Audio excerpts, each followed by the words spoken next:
All right, what is going on, everybody? Welcome back to another Serious Angler podcast, episode number 233. As always, I'm your host, Bailey Egbert, and joined with me is the captain, Mr. Andrew Full. What's going on, dude? Hey, well, what's going on?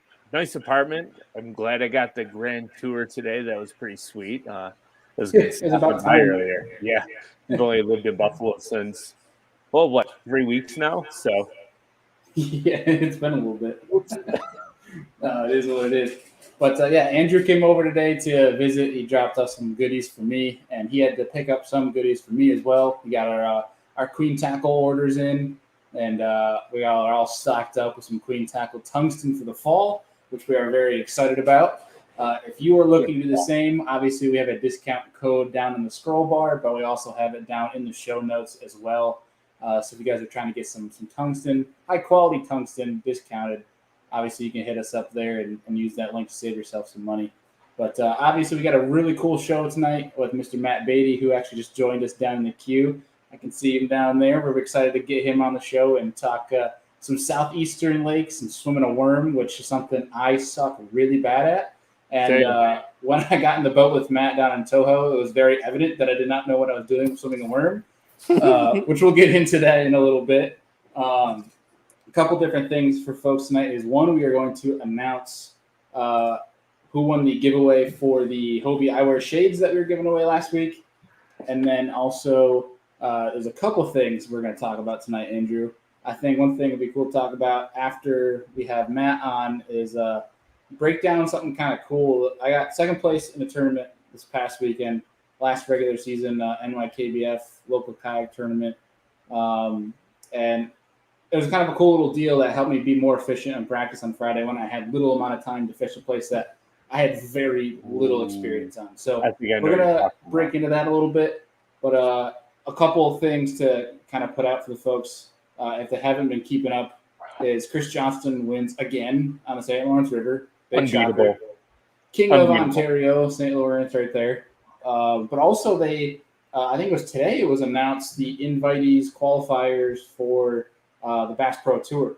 So there was, out of the top 10, 5 guys are now qualified for BPT. Because 5 out of the top 10 for the pro circuit were already BPT guys. So the new qualifiers are Ryan Salzman, who for many know is Alabama bass guide and meme lord, like he likes to call himself. I love We've been trying to get Ryan on the show for a while, and we're actually trying to get him this winter. So hopefully, now that he's all wrapped up the season, we can get him on here.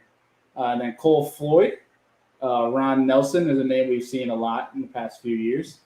Clavion Johns, a name that I've never heard before, but I think it would be cool to try to get on the show. And then a name that a lot of people know is Jeremy Lawyer. So those will be the new guys that get the invitation to come on the show, the big show, the BPT next year, which would be really interesting to see all the new names and kind of mix, because it's been the same crowd for the past, 2 years, 3 years? Yes, I think this is their third season, and they've added like a couple here. Then this year they let guys fish, depending on the way their standings fell, like intertwingling the tours, which I thought was kind of a neat concept. And I wonder if that's because they got backlash for the top tour guys dropping down last year and not allowing people to come up. So I just wonder if that was something they did. That'd be an interesting question for one of those guys on the tour. But I mean, it's great. About time they start getting some fresh faces up there. So it was kind of neat, honestly, watching the guys that get selected to fish for certain tournaments based on performance, and then watching them almost win a BPT event. Like the Italian dude, what was his name? Jocko? Yeah, I can't think of his name. Yeah. He got second at Champlain. He almost won. Yeah. That would have been really cool to see, especially because after he just won on the Potomac. So, yep. But other than that, I think something big to kind of bring up, which is kind of cool from a work standpoint, but also like for guys in fishing, is Ike has a new TV show that's coming out on CBS. That's pretty cool. It's called Ike's World, where he basically goes and I know one he did with Lane Johnson. It was a Philadelphia Eagles football player. Went and trained with him, seeing what he goes through day to day as an NFL player. And then Lane Johnson went fishing with Ike. So it kind of puts a new little puts fishing out there for the common folk that may not look into kind of what it's like to be a professional angler and all that jazz. And obviously, Ike has the personality to do just that. So it was kind of cool. But beyond that, Andy, do you have anything else the folks need to know before we get our guest on here? No, just smallmouth fishing time. We're coming into fall here in just a couple of weeks, and it's time to catch some giants. So I'm really looking forward to this. Next, I'm going to call it 6 weeks on Lake Erie. As long as the weather plays, there's going to be some big fish coming on the feed. So make sure you guys pay attention. And if you want a shot, you can always book a trip. So, yeah, up here people call the spring KVD season, but for Great Lakes guys, the fall is KVD season. Oh, it's tenfold better, and because the lake is empty. So, like, yeah.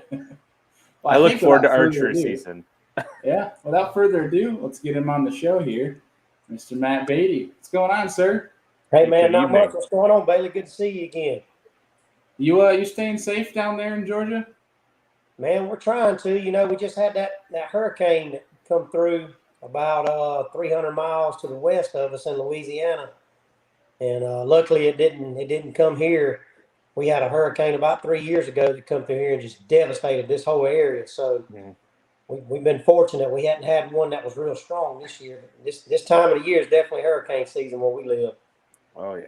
So I know your business is a tree removal business, correct? So you've probably been pretty busy the past couple of days. Yeah, we've been busy. As a matter of fact, we're leaving out Thursday, headed to Louisiana to do some disaster relief over there. So it's pretty bad. I've been watching the weather today and watching the videos where man, it's just awful there. All the storm surge and people stranded on top of their houses, and it's crazy what happens when New Orleans gets a hurricane. Oh, it's so sad. Yeah, that's brutal. I feel like Louisiana has just not been given a break whatsoever by Mother Nature in the past 5 years when it comes to hurricanes. Still have it. It's like the poor young stepchild, like stepbrother, that always gets beat up by the older brother. Yeah. It just keeps getting slammed. I don't know. They call it Kansas City for a reason. Maybe that's God trying to tell them something. Yeah. Well, dude, before we get too deep into the show, obviously I've had the privilege of getting to know you a little bit down on Lake Toho. But for folks who may not know who you are, haven't gotten the chance to meet you in person or hear about you as an angler, tell us a little bit, one, about yourself, and then kind of how you got bass fishing in the first place. All right, my name's Matt Beatty. I've been fishing all my life. My dad got me into some pan fishing when I was young. He never really was a bass fisherman much. Got into the bass fishing through my cousin and my uncle, and then my brother, about 18 years old, my brother introduced me to my first bass tournament. And of course, you know what happens then. You're just totally addicted to it. So just started fishing ponds, worked my way from ponds. And when I hit Lake Seminole, man, I was hooked. I mean, when you throw a little competition in there, it adds a whole new level to it. So been fishing Lake Seminole pretty regular for about 20 years now. So I know the ins and outs of it. It's a really good place to fish. I love living here. Can't beat it. I got my tree business as well. I do a little bit of guiding on the lake during the wintertime whenever the tree business slows down. I've been so busy lately, I'm kind of anxious to get back out there and do some fishing. Right. So kind of talk to us then because obviously you're a tournament angler, when did that start? When did you kind of get brought into the whole tournament side of things, and kind of where did it lead to you where you're at now? Down here on the lake, when my brother got me into the tournament scene, I was 18, but I then had to go to college. So I just fished a couple local derbies for a couple years. Then I decided to join a bass club, Sunshine Bass Masters. I was in it for a couple years, and that's where you kind of you get your feet wet doing a little traveling. We was going out of town with the club, fishing some lakes around here, Lake Eufaula. We traveled down in Florida some and fished around Harris Chain and just fishing different lakes. And, once you start doing that and you start seeing different places, you win a little bit. I started winning, most of the club tournaments. I think I won Angler of the Year a couple of times.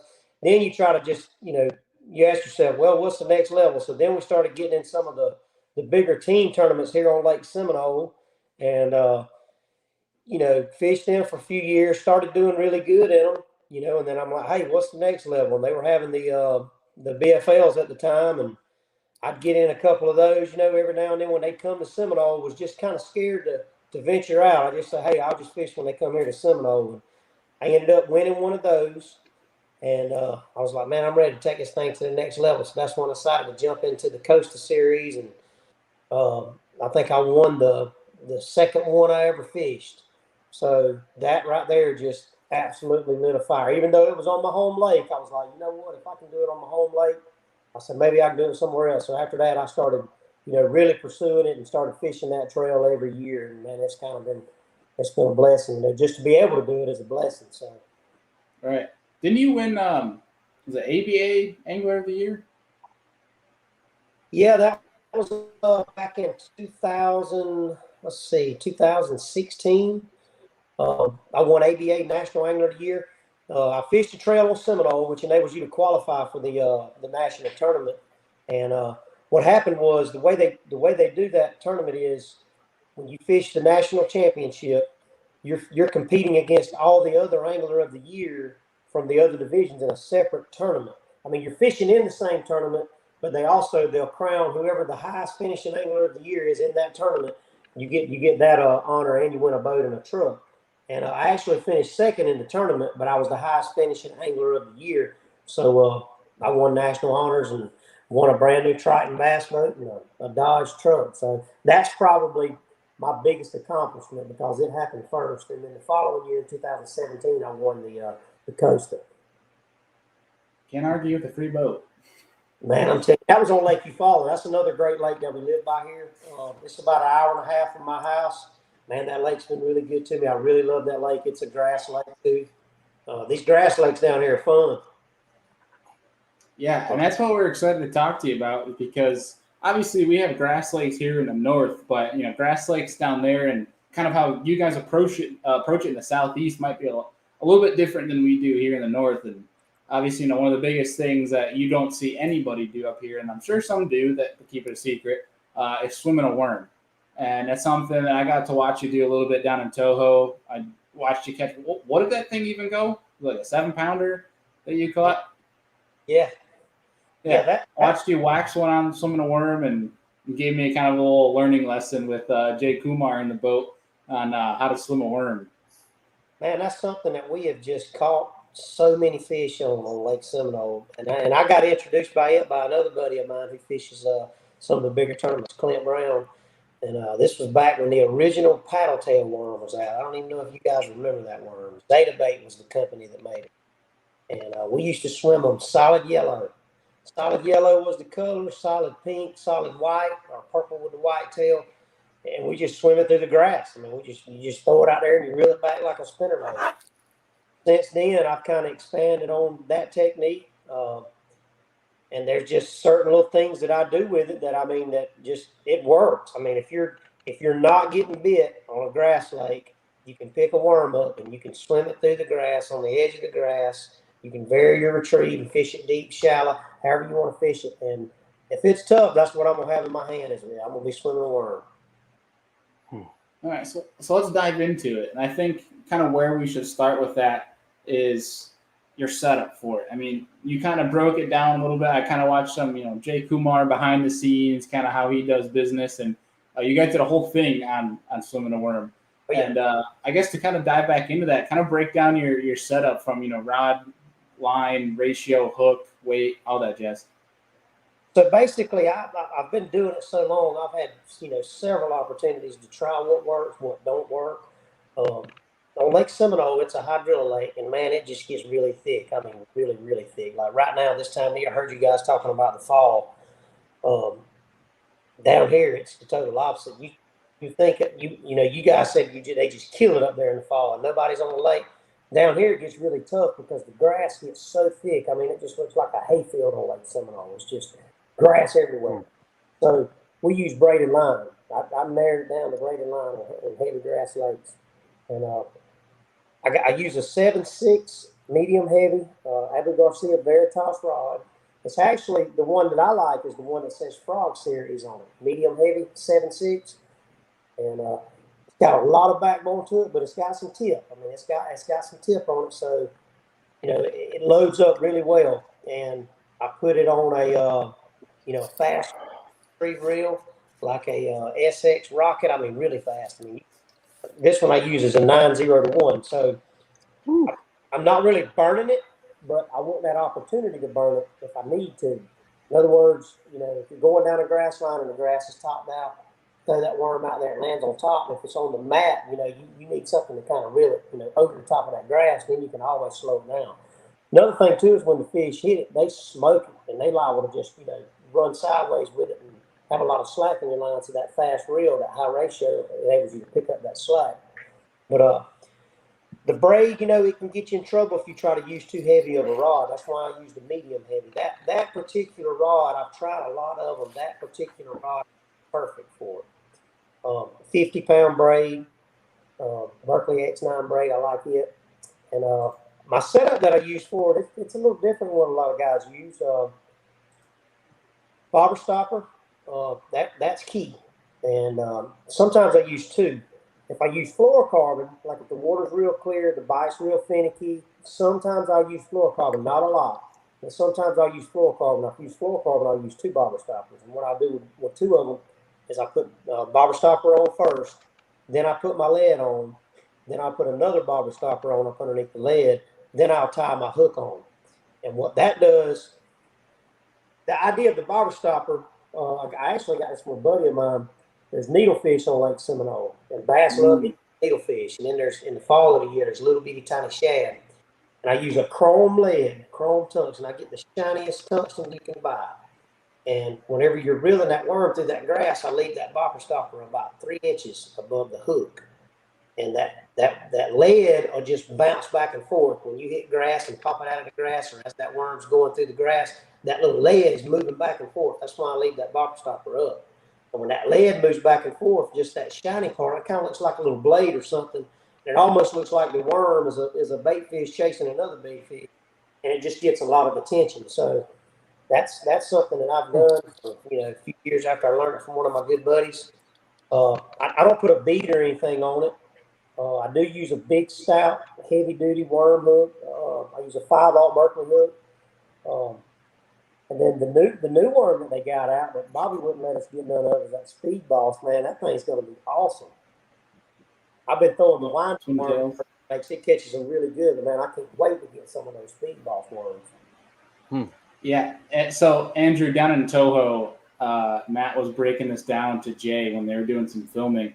And when Matt explained the whole system of a shiny, like a chrome bullet weight with that separation of the bobber stop, that's what kind of it makes complete sense to me. I'm like, it really does. I mean, I was like, oh, I can just see like the worm coming through, and I'm picturing like sliding through that hydrilla, and all of a sudden you kind of pop it a little bit. And also what that bobber stop does too is it makes a real dull click probably as well. So you can, that tungsten's almost like dunk on that. And when it flickers, that free swing, you could actually get some contact with the hook and the bait too as you're shaking it through. So you're just making all kinds of commotion, very subtle commotion. Very subtle. That's exactly right. In the fall, this time of the year, the bite gets really tough. And if you look in the grass, you'll see those needlefish. They'll have little shad in their mouth, little bitty baby shad, and you can see them swimming through the grass. And man, I swear that little chrome shiny tungsten lead looks just like one of those needlefish with a shad in his mouth. So it just gets a lot. Juice. The way I fish it is, it's basically easy. I mean, I call it a dummy bait. You just throw it out there and reel it in. But I do like to hold my rod up about the 10 or 11 o'clock position, and just reel that thing real slow. If you throw it on top of grass, reel it fast. When it gets to edge, let it fall down and then reel it slow. If you're fishing submerged grass, just throw it out, let it sink a little bit, wind it real slow. If you're filling grass, just speed your reel up a little bit. It's almost like fishing a chatterbait, but not quite as violent. You don't have to jerk the rod up and just using. Are you shaking the rod at all, or is it just a steady? A little bit. It's much a steady. I mean, it's pretty much a steady retrieve. When you feel the grass, just use your reel to speed it up a little bit to bring it through. And I like to hold that rod up. That way, when one gets it and you feel the bite, you've got time to drop your rod and then set the hook. And that's another cool part about like the free weight, right? So like that 3-inch free weight, I can just see it kind of getting stuck on the grass. That worm is real tight to it. When they eat it, it actually kind of takes some resistance off of it too. So it's like almost has like that Carolina rig effect to it, where they can pull it for a second before they feel that weight. So it's a little bit more of a natural presentation. Yeah, definitely want to give it to them for a second. That's why I like to hold my rod up and reel, because if if you're pointing your rod straight at it and you're reeling and you feel them biting, you snatch, you're gonna miss them half the time. So just hold that rod up, reel it slow. When you feel him, drop your rod, then set the hook and get him. You got braid, you're gonna get him to the boat. It's another thing too I really like about that technique. You just don't lose fish on it. Once you get the proper setup, when they bite, you get them in the boat. Even if they get pinned up in the grass, you just go over there to them and get them out. High percentage. I like it. Yep, it's awesome, man. I love it. So what size and style hook are you throwing with this worm? I like the 5-aught EWG, something with a wide gap. 1/4 ounce is my go-to. I will use a 5/16, sometimes as big as a 3/8, just depending on how deep I want it to go. But I'd say, year-round, I've got a 1/4 ounce tungsten on there, just as shiny as it can get. I've even thought about polishing them a little bit with some wax and getting them all good and shiny. Now, talking about the worm, do you kind of have is there kind of a system of colors of worm you throw, like for your plastic? Man, anything with red in it, I don't know what it is about red, like a red bug or a red shad. Anything with red in it seems to really do well down here on Seminole. Another good tip that I can give you guys that I've been doing for years, and it's with green worms, green pumpkin, watermelon, is to spray the tail. I don't dip it. I use the spike it spray, and I really think it makes a big difference, because you can take that spray and you can just put just a little, faint hint of chartreuse on the tail. And if you ever see any bluegills swimming, in clear water, you see their tails, they're chartreuse. So, I mean, that's kind of there. I still recall Bobby giving you hell for it on the dock at the marina. Talking about spraying the whole worm? Because he sprayed the whole worm. I'm telling you, man, there's something to that. I don't do that on Seminole, but I did do it on the Harris chain that time. A buddy of mine tipped me off, and I swear to God it worked. I mean, I was literally spraying the whole worm, the lead, the hook, everything, and throwing it out there. Chartreuse. Chartreuse red bug. Yep. But it was the watermelon seed worm. Got it. Seed, when you sprayed it, I mean, it just really stood out. Oh, yeah, it glows. Yep, it sure does. I cashed me a check. I cashed the last check in that Toyota series on the Harris chain. I really think that technique was doing it for me. Heck, my co-angler, I put 5 in the boat before he had a fish, and he asked me, did I have any more of those worms? I'm like, nah, man, I ain't got no more of them. And I really didn't. I only had just a couple left. And I looked back there, and he done started picking up my culls in the bottom of the boat and putting them on this hook. He ended up catching 2 or 3 off the ones I was throwing down at the bottom of the boat. Hey, that's a smart co-angler, I guess. Smart Taking advantage. Yeah, that's right. But no, man, I love the technique. We catch them on a lot of other things on Seminole as well. We catch them on chatterbait. Man, they absolutely love chatterbait. But that swimming that worm is definitely a go-to any time of the year, especially in the summer and in the fall. So let's kind of backtrack here with the worm. I think one thing folks might be asking, including myself, is, how do you know when to pick this thing up? Like, what telltale signs are you looking for to know, okay, this is like a situation I need to be swimming a worm? All right, basically it's well, for one, it's just kind of my go-to. So I've got one tied on all the time. But if I'm looking for something that tells me, hey, you need to pick that worm up, it's when the lake gets calm. Typically in the post-spawn, summertime, early fall. If you get out there on a calm day and you start seeing those bluegill on the edge of those grass beds just trickling on top of the water, man, if you see that, it's guaranteed you pick that worm up, throw it up in that grass and swim it on the edge, you're going to catch fish. And I guess the bluegill are just up, feeding on plankton and stuff on the surface. But that's, I'm telling you, when you see that, and you'll see them when you bump the trolling motor or make a noise in the boat, you'll just see them. They look like shad on the surface. And I thought it was shad. But you get up there on the edge of that grass and you see them, it's little bluegills. Every single one of them has got the chartreuse tail. So That's why we spray the worms down here on Seminole. That makes sense. All right. Do you ever throw a worm like not around grass? Do you ever swim worm like around wood or hardcover or anything like that? Any scenario beyond grass? Yeah, absolutely. We're swimming around docks. There's another lake down here, Lake Talcum. It's a very, very good lake. Don't have any grass in it. It may have a little bit of bank vegetation and some lily pads, but got a lot of wood on the bank, a lot of laydowns, a lot of docks. And we do that same technique. We just throw your worm up there and just swim it by those docks or swim it down the side of those laydowns. You know, I will sometimes switch to fluorocarbon when I'm doing that, when I'm not around grass.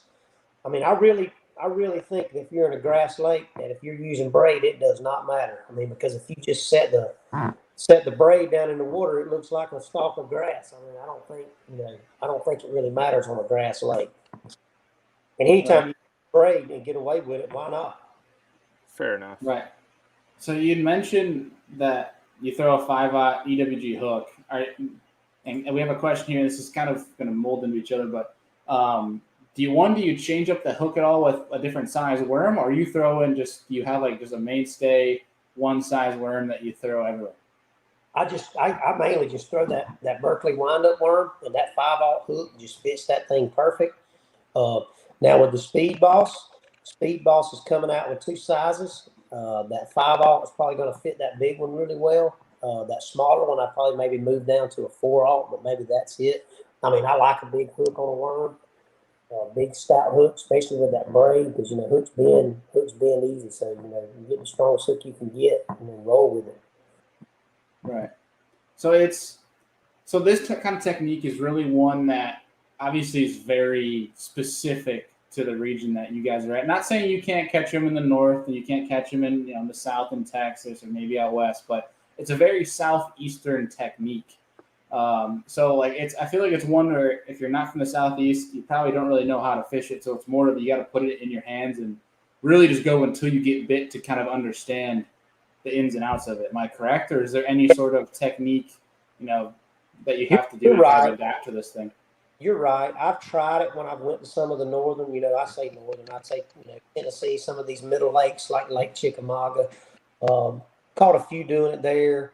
Caught some good fish on Guntersville. But I've tried it on some other lakes around that, really don't have grass in it, and caught some fish, but, it's definitely a southeastern grass technique for sure. And it is very specific. I mean, it's easy. Anybody can pick up a rod and rig it up Texas style and put a worm on there and throw it out there and reel it in and catch fish, no doubt. But over the years, I've just learned those couple little things that seem to really make a difference. If it gets you one or two more bites throughout the day, there's definitely something to it. Right.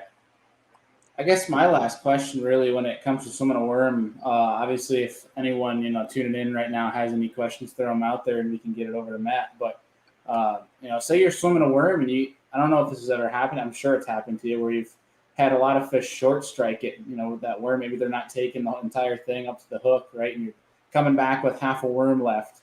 What adjustments do you make from there to try and obviously get those fish in the boat? Do you switch baits entirely? Do you have a little trick the guy, try to get him to hold on to the entire bait? Do you just give him 1 second or two and then set the hook? What do you kind of go from there? Yeah, a lot of times what I was telling you about how you hold your rod up and you just, you reel and you feel the bite and then you get it to them. A lot of times what you can do too is if they're short striking is just keep reeling it. You'll feel them kind of nibbling on it and biting it. And if they're short striking, just keep reeling it. And most of the times if you do that, then they'll eventually get it. And, we do bite a little bit of our bait off and shorten it. But if you're getting those short strikes, I found just keep reeling that sucker when they bite at it, and they'll eventually come up and grab it. Top water works really good down here on these grass lakes too. I mean, if you're throwing the worm and you're getting bit, but you're not catching them really good, and you're still seeing the bluegills on top of the surface, pick a top water up and throw up over the top of them, make them react. But all in all, man, that worm is the go-to down here for sure. Makes sense.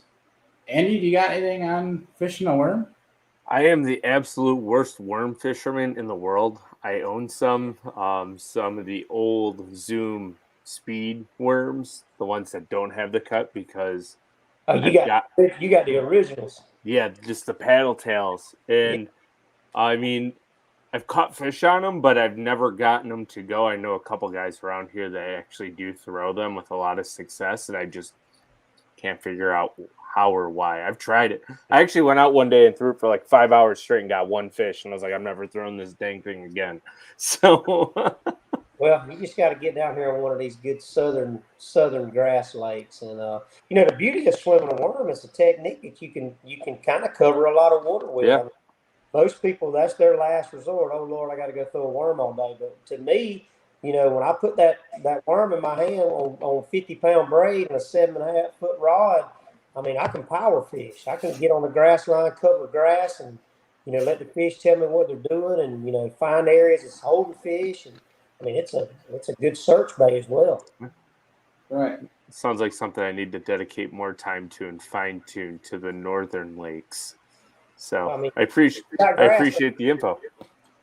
Y'all got, what lake is that up there that's got the grass in it? Is that oh man. I think every lake has grass besides the Great Lakes, honestly. But the Potomac River up there. How far are you guys from there? 9 hours, 10 hours. There. Wow. Yeah. Well, yeah. Any lake that's got grass, you swim that worm down the side of it. Yeah, honestly, I'm sure it'll work around here. I think what's really key for you, Matt, is like you mentioned those needlefish. We don't have anything bait wise like that. Yep. I think the closest thing, Andrew, might be like a smelt. That might be the closest thing that might be. But I don't think smelt really get in the grass. I think they're kind of a nomadic fish. They're definitely more pelagic. Just Maybe try smaller worms. Maybe up there, maybe you just need to try, 3, 4, 5 inch, worms just to see. That makes a difference. I mean, down here, the bigger the better because those needlefish get 8, 10, 12 inches long. So maybe the key up there would be shorter worms. Right. So we have a question from Walter saying, any preference with tail up or tail down? And so if you're talking about that Berkeley worm that has the paddle tail on the end, I think that's what he's kind of referring to. But I think ultimately it always swims with paddle down, correct? Yes. Texas rig? A little different because the wind-up worm, it's more like a swim bait tail. So when I'm throwing it, I want it just like a traditional swim bait. I want the tail down. Now with the speed worm, or the any of the other worms that's got the little cut tail in it, I like to use it the opposite direction. I like that tail to be up. I don't know why. That's just how I've always done it, and it seems to work. Most people that get in the boat with me, when I see them rig one up, I see them do it the opposite way. But I've just always liked mine with the tail pointed up. But I mean, once again, with it swimming through the grass and having that action, I don't know if that makes a big difference or not. But that is a very good question. You're talking about the Magnum speed worm. Yeah, that's usually the one that works the best down here. We went from the old school paddle tails to the regular speed worms, and then the Magnum speed worm. And yeah, that one I swim with the tail up. Right. Okay. It's such a technique that's like we keep going back to a region that's just like you don't see it used much outside of the Southeast. And if you see it outside of the Southeast, it's one that's like being dragged on bottom versus being obviously burned through grass, right? So, exactly. But I think it's something that Andy, you and I got to give an honest try up here in the grass, and I'm sure guys in the Midwest probably say the same thing. Just because it's a 7, 8, 10-inch worm doesn't mean those bass aren't going to try to eat it. Guys catch them dragging, so there's no reason why they wouldn't catch them swimming it. Yeah, that's right. I mean, I won't lie, back in my co-days, fishing like local clubs and stuff, I did get my face beat in a few times by like just a purple ribbon tail 10-inch worm, like an old monster worm. And I'm just like, I can't do it. I can't do it. Like, just sometimes you got to do it, cuz. Yeah. Yeah, super slow. Like I swear this guy I was fishing with, he would cast it out like 15 feet from the boat, and he'd be like vertical fishing it in 12 foot and just sitting there drifting, and lift it, and also he's like, "Oh, there's one." Like, how are you like? It makes no sense to me. Yeah. All right, so Oh. so let's kind of obviously I feel like we've covered everything about swimming a worm here because I feel like it's a technique not many people really utilize. But like once you kind of break down into it, it can be kind of fairly simple and straightforward, right? And how you use it, but then it's just applying it once you're on the water. But I think one thing that could be confusing for a lot of folks that aren't in the Southeast is the Southeast in terms of its fisheries. You talked about this time of year being that your lakes literally you go out and there's grass absolutely everywhere. Kind of going down that alley, like how do you even start? So say somebody who's never been on the lake before, the grass absolutely everywhere. How do you even know where to begin? This is what I tell everybody when they call me. They say, "Man, how do you fish Seminole? I put the boat in the water and there's grass everywhere. I just don't know what to do." Just treat it like a bank. If you see a grass line, just like a shoreline, and just get on it. Get you a bait that you like to use that you can cover water. I mean, you can't beat swimming a worm, and just go down the grass line. I mean, look around. Use your eyes to kind of tell you what's going on. Look for birds. Look for activity on the surface. If you're going down a grass line and you fish for 300 yards, you don't get a bite, and you haven't seen a minnow flip or any bait fish, then move to another grass line. It's really just a matter of getting on the grass lines, staying on the trolling motor, fishing them, and finding some activity. I mean, that's a key deal on Lake Seminole. You've got to be on the grass line that's got some activity going on, whether it's some shad, some needlefish, or bass busting or something. So in that kind of fishery, does a lot of that grass connect to the bank play more of a factor? Or does grass, offshore, off the bank, maybe attached to some cover offshore, right? Not connected to the bank. Which one kind of plays a heavier role? It's all about flats on Lake Seminole. You get on the edge of those big flats and you get to where they drop off in the 10 foot's the magical depth on Lake Seminole. 10 foot and deeper, there's not a lot of grass. So, when those flats drop off in the 10 foot and 10 to 20 foot, that's where you're going to start seeing those grass lines. And don't be scared to get out in the middle of the lake and fish them. I mean, the bank can be good. There's grass on all the banks, but for the most part, you want to get out there close to that river channel where the grass grows closest to the channels and closest to the deeper water. That's where the fish are primarily this time of the year. Midsummer, late summer, early fall. They want to have access to that deeper water. Now, do you like staying? Are you kind of like the angler that likes staying in that shallower water, or you get out and get on your electronics and go looking for them every time or two? I love to stay offshore, man. That's my deal. Lake Seminole is a great grass lake, but it's also a good offshore lake too as well. It's got a lot of shell beds on it. Got a lot of shell beds that are right next to some grass, where you catch them on the grass and on the shell. So I'm an offshore guy, man. I love offshore grass, offshore shell beds. I'm typically not somebody that just gets on the bank and goes, but Lake Seminole, you don't have to do that because there's so many grass lines. I mean, it's like a Lake Guntersville. I mean, you just get on those topped out grass beds and just fish. Right. So kind of a place like that, I mean, you talk about shell beds, right? And I think this kind of translates down into Florida as well, because shell beds you hear about being prevalent on Toho or Harris, that type of deal. And, say you're going to a practice for an event like that, right? When do you try to run as much of that grass and shell as you can? How do you know if one's on, the other's not? How do you find that happy mix? And that's kind of tough now. That's hard to choose, and it's just practice. Just designate yourself enough time where you can, one day just fish grass. Donate that whole day to fish grass and see if there's a deal going in the grass, and then pick another day where you can, just go scan and look offshore for shell beds and kind of just let the fish tell you what they're doing. But see, on Seminole, I do both throughout the course of the day. I don't commit to either or. I mean, I'll go fish a couple of shell beds, and if I'm not getting bitten, I'll go jump up, and fish down a grass line, and maybe go back out to the shell bed. So, Lake Seminole, the Harris Chain of Lakes, those are two really good places that have grass and shell beds. That's kind of the deal. Another sweet deal on Lake Seminole is Spring Creek. It's flooded timber. Grass grows to 18 foot deep there. I mean, you can catch fish punching over there in hydrilla. That's literally 18 feet deep. One of the very few places in the country that you can do that. I mean, that's a whole nother show there talking about, punching that deep hydrilla. I mean, there's an art there's an art just getting the fish out of the grass. When you hook a 6-pounder 18 foot deep in hydrilla, you got to have the right setup and the right rod and know how to fight the fish just to get him out of the grass. Yeah. So, yeah.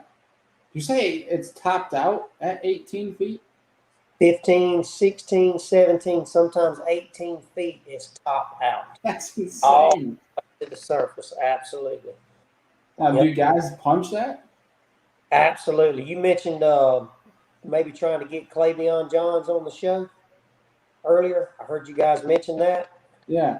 He's a very good angler on Lake Seminole. He lives up there around Atlanta, but he's been coming to Lake Seminole for years. I've competed against Clay for years on Lake Seminole, and he's definitely one of the better flippers out there. So he'd be a good one to talk to about punching grass down there on Lake Seminole. It sounds like I think you're gonna have to connect us with him. I can do it. I can call him. Oh, this guy, he had an awesome year on the tour. Yeah, that's really intriguing too. Is like an 18 foot. I mean, are you waiting for that thing to go all the way down to the bottom every single time? I mean, how do you figure out? I feel like that is such a hard range to figure out where they're sitting at. Well, for the most part, when you drop it in there, you'll know where they're at because it won't hit the bottom. Most of the time when they're sitting in that deep grass, they're only about halfway down, and it just your lead will be going down. We're using 1.5 ounce tungsten, and it'll just be flying down. All of a sudden, it'll stop, and you'll pick up, thinking it may be hung on the grass, and that'll be him. So very rarely are they all the way down in that 18 foot. Most of the time they're about halfway down, but man, I'm telling you, even at 10 foot, it's a chore trying to drag a 6-pounder out of 10 feet. And the grass on Lake Seminole grows really thick, like really, really thick. Just mats of it. That's crazy. 18. Yeah, I can't even imagine trying to fish that. It's like we don't see if we see mat of grass here in New York in the Northeast, it's like at most Andrew, 7-8 foot maybe. Yeah. Yeah. Very rarely do we get healthy matted grass. It's usually just junk mats if we do. That's why it's a completely different thing for us. But I'm kind of curious, really touching on grass fishing again, just a fishery that is so thick with grass. How much does looking at, your whatever it's, if it's Lake Master or Navionics, how much does that play into you finding high percentage areas? Lake Master was a game changer for me. Whenever I first started fishing Seminole, maps were very limited. The Navionics version was not very good. Lake Master hadn't made one yet.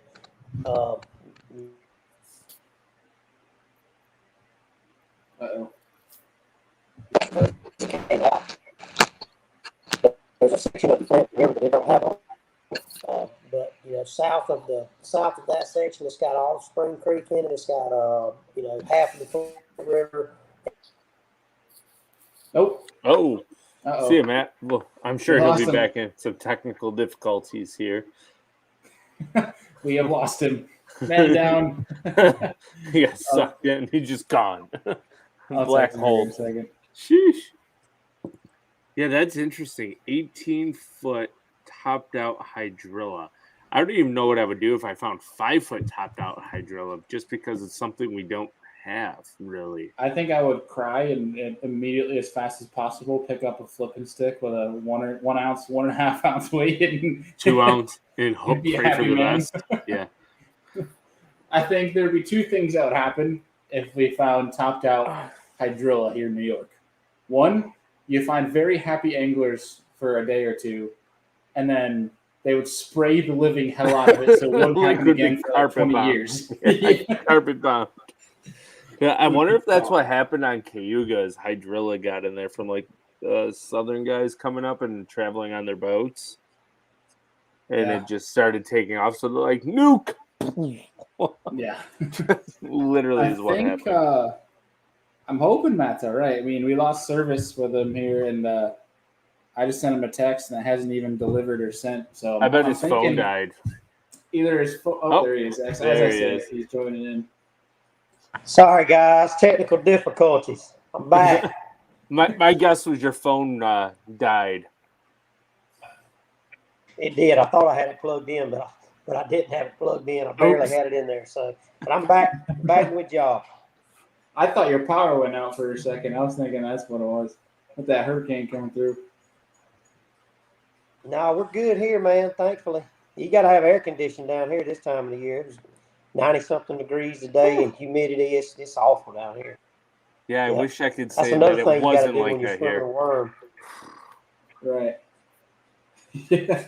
I'm trying to remember where we're at. We're talking about hydrilla. Do you guys get milfoil at all talking down about there in the that. Southeast, or is it just straight hydrilla? Say that again, Bailey. Do you guys get milfoil Say at that all again, down I there in the lost you. Southeast, or is it just hydrilla? We get some milfoil. It's primarily hydrilla, but there is a little bit of milfoil, and there's a little grass we call coontail that grows too. But for the most part, it's 90% hydrilla, thick, green, beautiful hydrilla. So when you see milfoil, is that kind of like something everyone stops on and fishes, or is it more hydrilla that's kind of where the fish congregate? Like for us up here, if we see milfoil with that red top on it, it's like, drool. There's going to be a fish there. Like it's just 9.5 times out of 10, there's going to be a fish on it. So like for you guys, obviously there's so much hydrilla everywhere. If you see a little bit of milfoil, are you like money? Yeah, no, not so much down Okay. here. And another thing too that's weird down here is these mats, when they get that yellow, what they call that cheese, when they cheese out, they don't typically, you just don't catch them down here in that. Now, on Lake Guntersville, I mean, that's what you do in the fall. You go look for those cheese mats and throw those frogs over the top of it. But down here, for whatever reason it is, I don't know if it's the type of hydrilla or what, but they just do not get on that pattern. That is interesting. Yeah, very weird. I've tried it for years and years and years and just have not been able to get that pattern to work. That deep hydrilla in Spring Creek that I was telling you grows out to 18 foot, that grass will just start dying back and turn yellow, and you can throw a frog over the top of it, and it leaves a beautiful trail, and you're like, man, this is awesome. I even had buddies that came down here and practiced for some of the fall regional tournaments when they come on Seminole, and they always call me, and they're like, dude, they won't bite a frog over the top of those grass mats, and I'm like, nope. So I don't know if it's too thick, it's too deep, or what. I don't know. It's just something that they're not interested in it. That's interesting. That's crazy. Yeah. That was nuts. Andrew, anything left for Matt in terms of Southeastern fisheries before we hit him with some fun questions? Man, all I got to say is I need to get down there because I need to catch some giant Southeast bass one of these days. It's like dream trips. I know Lake Seminole is actually a pretty dangerous lake to navigate. Am I correct in that? There's a lot of standing timber, like sunken standing timber. Absolutely, man. It's definitely one of those lakes when you put your boat in the water, you don't need to run unless you know where you're at or you're 100% sure that you're in the channel. I mean, it's got some open places in it, but for the most part, yeah, it's a dangerous lake. Can be.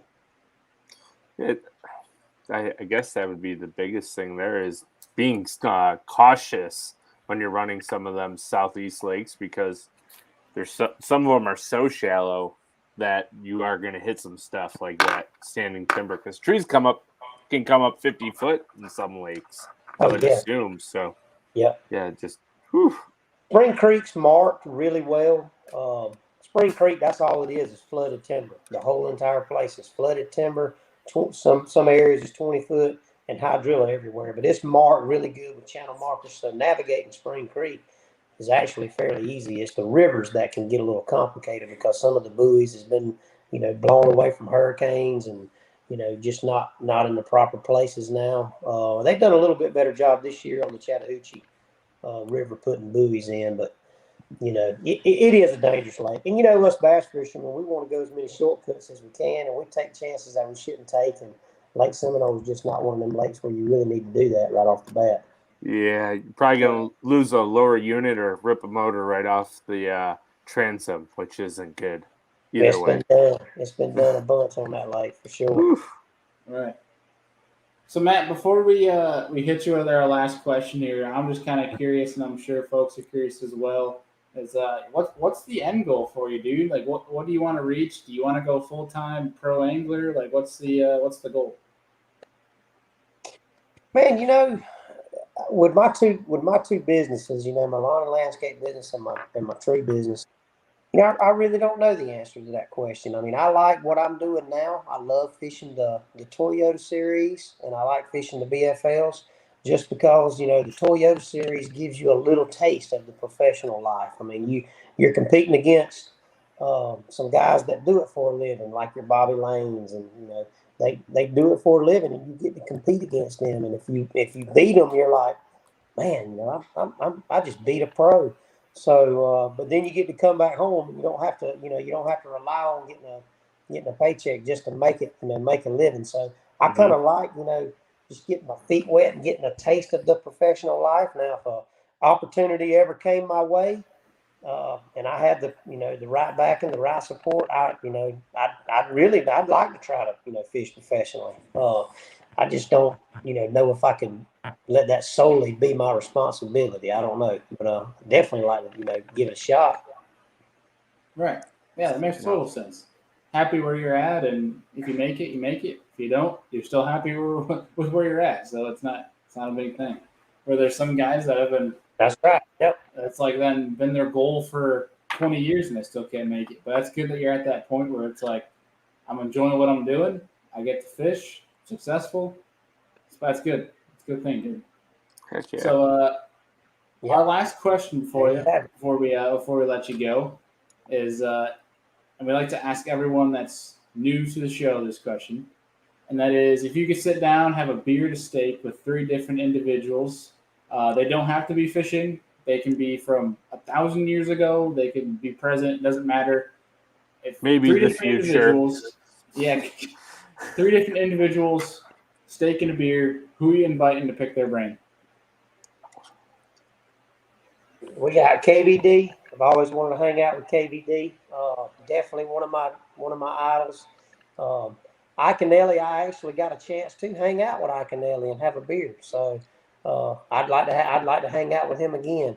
And third person, I'd say Steph Curry. I'm a big Warriors fan. I'd love to hang out with Steph Curry, have a beer and a steak with him, and maybe shoot some hoops. So there you have it. There's my 3 right there, guys. Awesome. Big basketball. Oh, wait, y'all was wanting me to say Bailey and Andrew. I'm so sorry. No, you're good, I'm man. about to have a beer and a steak with you guys. I wouldn't want to have a beer and a steak with us, so it's all right. Yeah. You'll regret that decision real quick. Well, dude, Matt, it has been a pleasure to get you back on here. It's good to chat with you again, but hopefully we'll get you back on the show here soon. It's been a pleasure, my friend, and obviously we'll be talking to you soon. And safe travels on Thursday, and hopefully you don't see too much terrible carnage. All right, Matt. We'll be talking to you, dude. Take care. I appreciate it. I'll see y'all later. See you, man. Have a good one. I think we're starting to lag there a little bit at the end. Yeah. Kind of timing was going in and out. But all in all, that was a really good episode. A lot of insight into swimming a worm, fishing the Southeast, because, I mean, you hear a lot of guys talk about it. Even some guys that are from the Southeast, there's a lot of – they can be very confusing, some of these fisheries. And I feel like some of them are very straightforward, where some of them are just like – it's almost like it just destroys you mentally because it's a massive expansion of just grass. Yeah. And some guys, it's like they can pick it apart like that. Some guys are like, they see that and they're like, burn. It's like spinning before they even get to the lake. Where's the tree? Yeah. Like, I feel I resonate with those pains because up until probably like 5 years ago, I just tried to avoid grass because it's so vast on most of our lakes. It's like, where do you start? And I think that's the hardest thing to break down with grass fishing is knowing where exactly to start. It takes a lot of time to learn how to fish grass effectively and properly. Well, I think the biggest thing, I used to have that mindset a few years back, but I think the biggest thing that really helps your confidence when in terms of grass fishing is, I think first and foremost, is knowing what species of grass you're looking for. Yeah, absolutely. Because I think in the north, if you can find healthy grass, like especially the right species, they're going to be in it. Yeah. Oftentimes than not. Like I said earlier, 9.5 times out of 10, there's going to be bass in that if it's healthy. If it's brown and crappy and sprayed, chances are there's not going to be a fish in that. So if you know what you're looking for, and here's another little tidbit too, if you take the time, whether it be in the fall or the early spring when there's no grass, and you can use your electronics, if you find hard spots, 9 times out of 10, that's where the healthy grass is going to grow. Money. Yeah. But other than that, I feel like grass fishing is fairly straightforward, but swimming a worm is something that I have zero confidence in, zero experience whatsoever. And watching Matt get to use that on Lake Toho is pretty cool. And it's something I definitely need to work on. That is for sure. I agree. It's when it comes to largemouth fishing, it's probably my weakest game is worm fishing. Right. Ugh. Yeah. Well, that's just one of those things, man. It's just got to work on it. Obviously, just put more time into doing it. But I think there's two things I want to get done here before we end the show tonight. And before I dive into my tournament on Saturday, I want to mention that we got a video coming out tomorrow. Andrew and I's tournament win video is going to be dropped tomorrow on the YouTube channel. So make sure you guys go and check that out. That'll be a good one. But also coming up. Hobie Eyewear. Oh, we have our giveaway winner to announce tonight as well. I almost forgot about that. Good thing you mentioned that. On Thursday, you have what's your video? Flipping a Senko? Light Texas rig Senko fishing.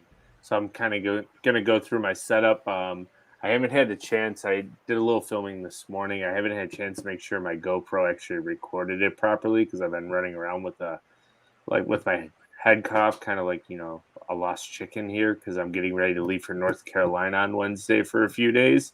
So I'm going to go check that out after we get off here. But going to go over my light Texas rig Senko flipping setup that I've caught, I don't know, probably 95% of our tournament fish this year. Bailey, would you say? Probably. So I think that's the only thing Andrew's ever thrown this whole year that I fished. It just works. Yeah. And I was like, you know what? I'm going to learn something that I'm uncomfortable with last year, and I've run away with it, and now it's become probably my favorite way to flip grass. And I feel like not a lot of people do it. So, and it works. It works really well. Yeah, and that honestly might be another tidbit for folks. Like, if you're trying to learn grass fishing and you're like looking at all these creature baits and all these craws and everything, and all the mass amount of baits that are out there, just go simple and just literally throw a Senko. Yeah. It could be a yum dinger. Fish, throw a Berkeley Max in general, and you catch more fish. Yeah, I was gonna say it could be a general Max and general Senko yum dinger. There's 1,000 stick baits on the market. There's things that you could really get into why some are better than others, but maybe watch the video on Thursday and you'll know why. There you go. Yeah. So I think before I get into my tournament on Saturday, let's announce our giveaway winner for the Hobie Eyewear. Winner of some shades. Yeah. So do you want me to do that then? Let it rip. All right. So it's going to be Josh Hazley. We'll tag you on Instagram. We pulled it earlier, the winner here, so we knew ahead of time. I do not have my phone up, so I can't put your Instagram handle on here because my phone died. So, yeah. So, congrats to Josh. Be on the lookout for a message on Instagram, and we'll get those shades out to you here shortly. So, and be on the lookout for the next Hobie Eyewear giveaway. Tag, like, comment, everything, share it away. So, thank you guys to everyone who does participate in that. All right. His username is going out in the comments here. It's at Josh Hazley. Pretty straightforward, exactly what Andrew said. Yeah. Obviously, we'll be tagging you on Instagram. But obviously, if you're not already, guys, make sure you guys follow us on social medias because we do run a giveaway every single month for Hobie Eyewear, and we're hoping to continue that into 2022. So it's literally a free chance at winning some very, very nice shades. They even have eyeglasses. Exactly. So you can kind of customize it. You can get your prescription glasses. And the best way to put it to guys that are looking at it is, if they're, people always make a big to-do about Costas. It's basically $80 Costas that float. Mm-hmm. That's the best way I can do it. And I'm not going to beat around the bush and say Costas are bad, Hobies are better type of deal. Costas were comfortable for me. These Hobies are just as comfortable as the Costas, and they float. And the best part is they're not glass. So if you take a tungsten weight off of your eye, it's not going to shatter and permanently damage your eye. There you go. That's a pretty blunt way to put it. Yeah, so you might be a little more protected.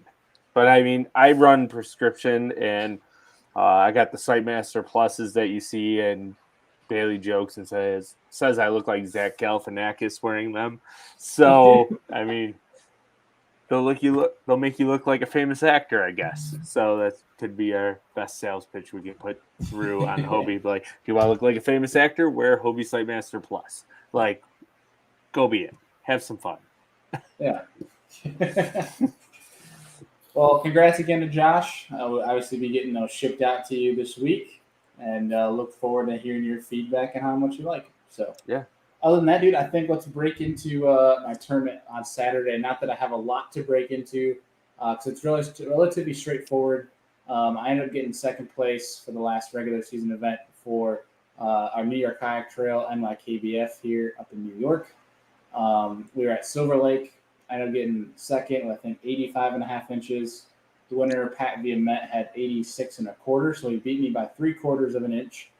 And he was long overdue for a win, so that I was not upset to get second behind him at all whatsoever. Basically what I had going, I had two pieces of offshore structure that I would hit with a drop shot. Basically caught all the fish on a drop shot, and a chatterbait, but we'll get to the whole chatterbait ordeal here in a second. And then I had one hump that was not Rusty on. hook. What? Rusty hook. Wait, what? Rusty hook. Oh, I could. Yeah, we'll get to that in a sec. And then I had a little offshore hump deal that was loaded with smallmouth that were they weren't on the bottom, they weren't on the hump, they were literally sitting off the backside and suspended about halfway down. And the best way I knew how to target those fish was an A-rig and a spy bait. And I got bit a lot on the A-rig. I only landed like 4 or 5, I think, on the A-rig. I should have, like Andrew and I were talking, and my dumb self, I didn't even bring more swim baits. All I brought was one color, one size. I should have brought different sizes, different colors. Didn't think it'd be that much of a big player for me. I basically had that hump. There wasn't a fish on it during practice, but there was in the tournament as I checked it. So it was kind of like one of those in-the-moment deals, had it just in case. Thankfully, I did. But right place, ended up right starting time. the morning on that offshore piece of cover and was experimenting the day prior in practice with a new chatterbait rod, just trying a different size because I really had intended on using it inside grass lines, shallower. But I was realizing as I was sitting on my offshore piece of cover, I was out in 10 or 12 foot. I'm like, hey, maybe on a 1 ounce chatterbait would be good to bang off this piece of cover, something that's a lot heavier, can make a louder noise. And within 5 casts, I literally hooked up as soon as it hit the wall. Oh, no, I shouldn't say that. I cast it, and as soon as it was about to reel up towards the boat, I got thumped, and I hit it, and came up and jumped, and it was like a 4+ pound smallmouth, and was not expecting that. I was expecting all green in the spot. Went one hard pull onto the boat and came off. And originally, I thought maybe it was the rod that was the problem because one, it was a little bit shorter than what I wanted, and also two, and really the biggest thing why I think I lost it is so I tied this on literally in the dark. So what I should have done is checked my hook. The end of my hook was rusty. So yeah, biggest mistake, but it's all good. Kyle Pillars, what size rod did you switch to? He put down the glass rod I told him to buy and went to a graphite rod and lost the fish. That's what happened. It was not a graphite rod, actually. Just blaming it on a rusty hook. Now, I am going to be switching to a 7.5 Abu Garcia winch, which is a composite, which is my absolute favorite chatterbait rod as of right now. I got to use it a bunch this spring and some of the different media events, and that is by far my favorite chatterbait rod. going back to this whole glass deal, I lost 3 fish total on the glass rod this spring. I did pin a lot of fish on it. A lot of them had it choked, but I cannot handle how it feels. It just drives me insane. It's like a noodle. So I can't do it at all. So I'm going to the composite because I have a kind of happy mix of both. But either way, rusty hook. Don't make a dumb mistake like that. Dropped that one. Lost another one the next cast that I didn't even see. So basically started to spin out. Picked up a drop shot and quickly put 3 in the boat. And then got on the smallmouth. Went back to Eric on another largemouth. Didn't call. Lost another one on the drop shot for some reason. Don't know what happened there.